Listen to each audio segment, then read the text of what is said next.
Offer us! Anong mga luto ni Fredos? Subukan natin today. Okay, ayan na po si Fredos. Bukas na bukas na. May pa-flowers, pa-balloons, at saka ribbon. Ayan na si Fredos. Ayan ang mga presyo sa taas. Ayan pala ang kanilang mga special. Ayan.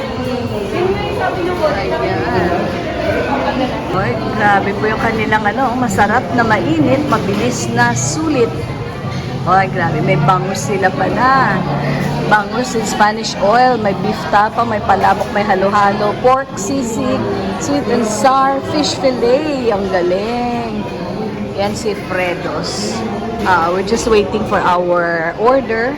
Isang dine-in, isang take-out.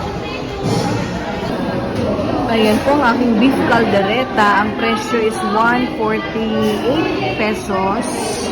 Ito naman, that is the chicken. Magkano ba yung chicken din? Ito, meron po akong discount dito na senior discount 26.61.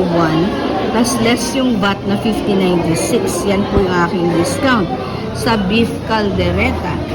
Doon naman sa chicken, 88 lang naman siya. One piece chicken with rice. Yeah, that's only 88 pesos. Tapos, ayan, bumili ako ng 15. Thank you. 15 na tubig.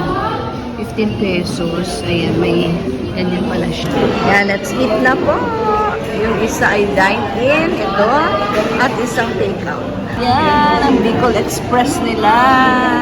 Actually, kailangan ko ulam na lang. Ganyan ang kanilang Bicol Express. So, since hindi ko pa naubos itong rice, ayan ang aking dadagdag dito sa kaldereta ko. Ayan naman ang take-out ko na chicken para kay kasi all the rest, hindi yan kakainin ni Baby Cloud. Ayan, kaya ako na lang kakain ito.